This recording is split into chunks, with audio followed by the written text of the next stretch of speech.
Bienvenue dans le 5e épisode de notre série dédiée au SEO On-Page Sémantique. Après avoir optimisé nos titres, nos descriptions et nos URL, il est temps de nous pencher sur une stratégie puissante pour renforcer la structure sémantique de votre site, le maillage interne à l'aide de règles sémantiques. Bienvenue dans notre exploration du maillage interne sémantique. Une règle fondamentale pour des liens internes efficaces est de faire correspondre le texte d'encre avec le titre de la page cible. Prenons un exemple concret.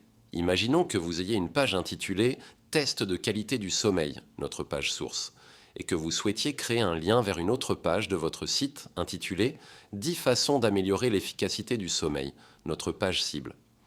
Le choix de votre texte d'encre, les mots cliquables qui forment le lien, est crucial. Il doit donner un indice clair aux moteurs de recherche et aux utilisateurs sur le contenu de la page cible. Voici quelques exemples de textes d'encre pertinents que vous pourriez utiliser dans ce cas précis. Texte d'encre direct, efficacité du sommeil, texte d'encre partiel, améliorer l'efficacité du sommeil, texte d'encre contextuel, découvrez 10 façons d'améliorer votre efficacité du sommeil. Texte d'encre de marque si applicable, nom de votre site sur l'efficacité du sommeil. L'alignement précis du texte d'encre avec le sujet de la page cible renforce la compréhension sémantique de la relation entre les deux pages pour les moteurs de recherche, tout en offrant une navigation intuitive et informative pour vos visiteurs. Pour un maillage interne encore plus pertinent sémantiquement, considérez le contexte du texte d'encre sur la page source. Reprenons notre exemple. Si votre page source, le test de qualité du sommeil, contient une question ou une section intitulée « Qu'est-ce que l'efficacité du sommeil ?» Cela constitue un point d'ancrage naturel et sémantiquement pertinent pour un lien. Dans ce cas, un texte d'encre possible et très pertinent serait simplement « Efficacité du sommeil ».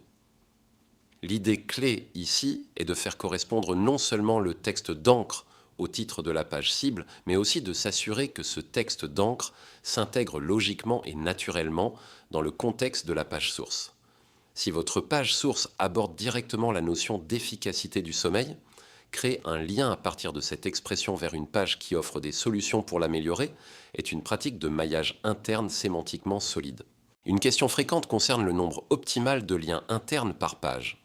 Il est intéressant de noter que dans de nombreuses études de cas SEO, notamment celles partagées par Corey Tuberk-Gubur, un maximum de 15 liens au total par page web était observé dans les stratégies réussies. L'accent était clairement mis sur l'intégration des liens au sein du contenu principal de la page, en utilisant des textes d'ancrage pertinents et naturels qui s'intégraient au flux du texte. Ces études de cas ont souvent montré une réticence à utiliser des liens dans le pied de page ou dans le menu d'en-tête pour le maillage interne contextuel, une approche qui peut différer des recommandations techniques SEO plus traditionnelles. Il est crucial de comprendre que le chiffre de 15 liens n'est pas une règle absolue.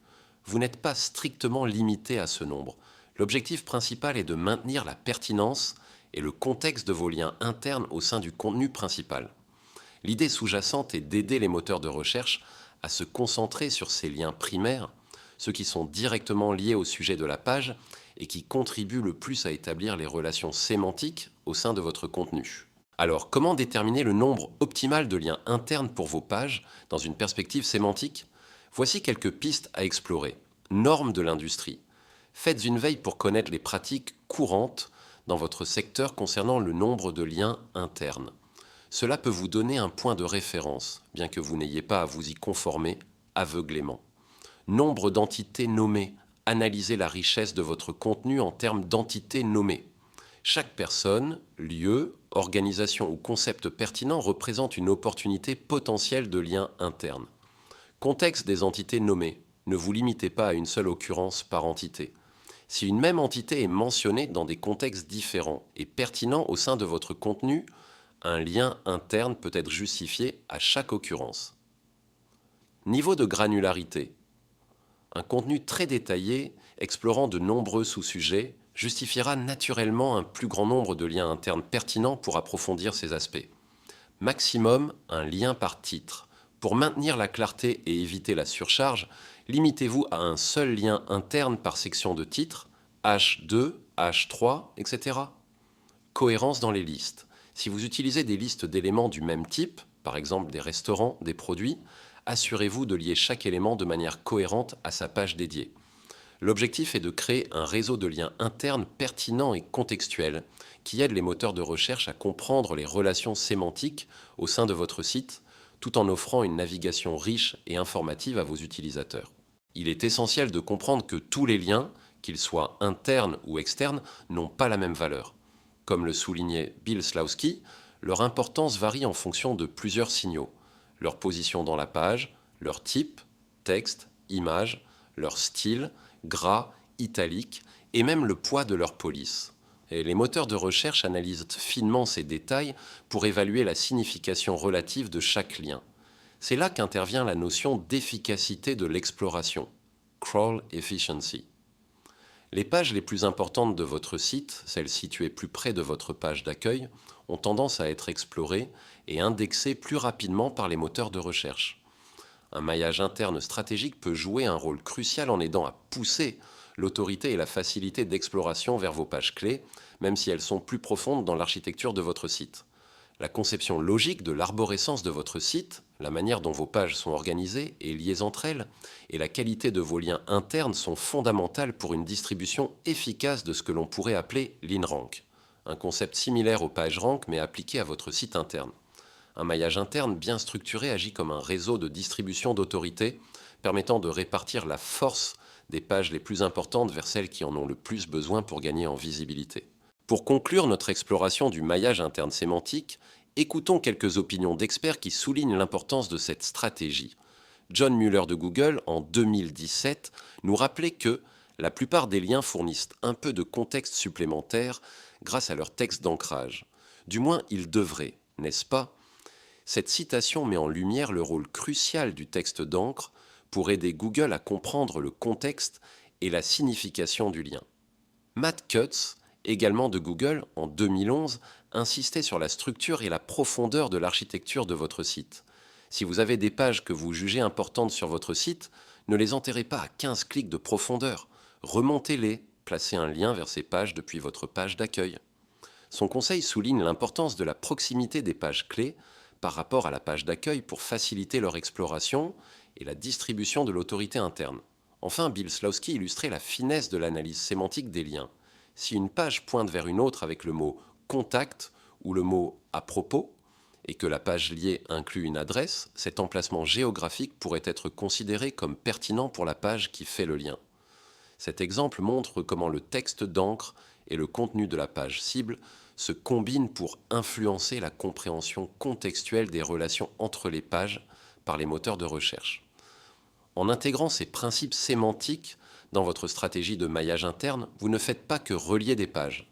Vous tissez un réseau de sens qui renforce la compréhension de votre contenu par les moteurs de recherche et améliore l'expérience de navigation de vos utilisateurs, contribuant ainsi significativement à votre succès SEO global.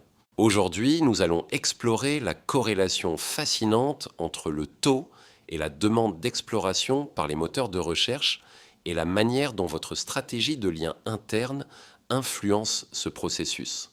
Comprendre cette relation est crucial pour optimiser l'indexation et la visibilité de votre contenu. L'un des aspects fondamentaux est la profondeur des clics. Comme l'a confirmé John Mueller de Google en 2018, les pages situées plus près de votre page d'accueil sont généralement considérées comme plus importantes par les moteurs de recherche. Cela souligne l'importance d'une structure de site bien pensée pour faciliter l'exploration de votre contenu le plus crucial. De plus, les liens internes signalent l'importance. Les pages vers lesquelles pointe un plus grand nombre de liens internes sont interprétées par les moteurs de recherche comme étant plus importantes au sein de votre site. Un maillage interne stratégique est donc essentiel pour mettre en évidence vos pages clés et leur accorder plus d'autorité. N'oublions pas le rôle crucial des textes d'encre. Ils ajoutent une puissance contextuelle significative aux pages web et dans les moteurs de recherche à comprendre le sujet précis de la page vers laquelle le lien pointe. La qualité et la pertinence sémantique de vos textes d'encre sont donc primordiales. Il est également important de se rappeler que la transmission du PageRank ou de l'autorité interne varie considérablement en fonction des caractéristiques du lien lui-même. Sa position dans la page, son type, texte ou image, son style, gras, italique, et même le poids de sa police. Tous les liens internes n'ont pas la même force en termes de distribution d'autorité. Enfin, une arborescence de site convivial pour l'expérience utilisateur, combinée à des signaux clairs d'autorité de page interne grâce à un maillage bien conçu, améliore la distribution de l'NRank, votre autorité interne, et l'efficacité globale de l'exploration de votre site par les moteurs de recherche. En d'autres termes, une bonne structure et des liens internes logiques bénéficient à la fois à vos visiteurs et à votre référencement. L'approche de Corey pour structurer les liens internes privilégie le placement stratégique plutôt que la quantité. Visez les zones clés de votre contenu pour maximiser la valeur transmise aux moteurs de recherche, en tenant compte de la hiérarchie des titres. Un lien sous un H3 peut avoir plus de poids qu'un sous un H4. Surveillez l'engagement utilisateur avec vos pages les plus liées en interne. Un manque de trafic ou de clics signale un désalignement avec l'intention de recherche. Votre maillage interne doit guider Google vers les pages les plus pertinentes pour les utilisateurs. Enfin, attention à ne pas surlinker une page peu performante. Un nombre disproportionné de liens internes sans engagement peut être interprété négativement par Google. Pour conclure, penchons-nous sur la perspective de Bill Slawski concernant les liens internes et l'engagement utilisateur. Il souligne que le temps de consultation, dwell time, sur la page liée et le trafic utilisateur généré par le lien sont des indicateurs clés de la valeur d'un lien interne. Un lien qui encourage un engagement profond est intrinsèquement plus précieux. Ainsi, le simple nombre de liens internes, leur style ou leur position ne suffisent pas. Il est crucial d'analyser combien d'utilisateurs cliquent sur ces liens et leurs métriques de comportement une fois sur la page cible, taux de rebond, page vue, etc. Ces données reflètent la qualité et la pertinence réelle de votre maillage interne. Il est important de noter que Google accorde une exploration préférentielle aux liens qui sont cliqués et visités par les utilisateurs. Cela renforce l'idée que votre maillage interne doit avant tout être conçu pour être utile et pertinent pour votre audience. Une tactique intéressante pour le maillage interne, soulevée par Slawski, est l'utilisation du même mot 2 fois dans une URL. Cela peut signaler une intention de créer un lien interne entre des sections étroitement liées thématiquement, aidant ainsi les moteurs de recherche à mieux comprendre la connexion sémantique. Enfin, une bonne pratique consiste à s'assurer que le texte d'encre principal pointe vers l'article racine, la page principale qui traite d'un sujet donné. Cela contribue à renforcer l'autorité de cette page pilier au sein de votre site. En plaçant l'utilisateur au centre de votre stratégie de maillage interne, vous optimisez non seulement l'exploration par les moteurs de recherche, mais vous créez également une expérience de navigation riche et pertinente, ce qui est le véritable moteur d'un SEO durable.